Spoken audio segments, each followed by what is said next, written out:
Hello mga ka-DJ, magandang araw na naman nga po pala sa inyong lahat at eto na naman tayo. Meron tayong on-call service. Hindi nga pala ito electrical, linya ng tubig nga pala. Kung matatandaan nyo nakapag-layout nga pala tayo dito ng electrical. Ito nakapag-layout tayo ng supply ng electrical. Ngayon naman supply naman ng tubig ang ating gagawin. Opo, tubig naman po at magkakabit tayo ng submeter ng tubig. So ayan, magle-layout tayo dyan ng linyada naman ng tubig ngayon. Nung nakaraan linyada ng electrical. Ngayon tubig naman po ang ating gagawin. Dahil medyo may alam naman po tayo sa pagkakabit ng linyada ng tubig sa atin na rin po ito ipinagawa ng may-ari. So ayan, ayan na nga pala si Boss Michael. Diyan tayo tatap sa kapit ni Boss Michael. At dito magkakabit tayo ng metro submeter ng tubig. So ayan, ayan na po yung ating mga gamit at i-layout natin yan. Ayan yung dati nating layout na electrical nung nakaraan. So ngayon linya ng tubig na ang ating gagawin. So ayan, ang ikakabit nga pala natin dito dalawang gripo nga lang pala. Opo, dalawang gripo lang. At ayan, naikabit na nga natin, naitap na nga natin. So ayan, ngayon ikakabit na lang natin yung metro. At ayan, na-assemble na rin ni Boss Michael at nakaabang na rin yung isang gripo. So ayan, dyan po siya. So ayan, ikinakabit na ni Boss Michael.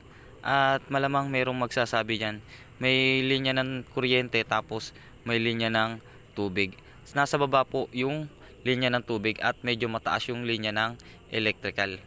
At yung gripo naman po niyan hindi naman po basta-basta bubuksan dahil lalagyan po yan ng hose papunta dun sa may drum, kaya hindi po matatalsikan ng tubig yung ating outlet na mga ikinabit. So ayan po talagang planado na po talaga siya. So ayan, na-assemble na nga at natapos na nga nating ikabit. So ayan, naikabit na nga natin ng maayos. Ayan, success. At hindi lang tayo pang electrical, pantubig na rin po tayo. At ayan nga po, ayan na yung linya ng tubig, nasa pinakagilid na siya. At ayan yung isang gripo nandyan sa sulok. Lalagyan naman po yan ng hose papunta dun sa drum. Kaya wag po kayo mag-alala na mababasa yung outlet dahil yan po ilalagyan ng gripo, ay lalagyan ng hose yan. Lalagyan po siya ng hose papunta dun sa may isang drum. So ayan, para pa nga rin pala to sa may doon pa rin po pala to para sa may car wash.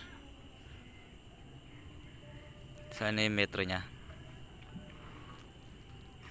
So ayan, nakatapos na naman tayo ng isang maghapong gawain.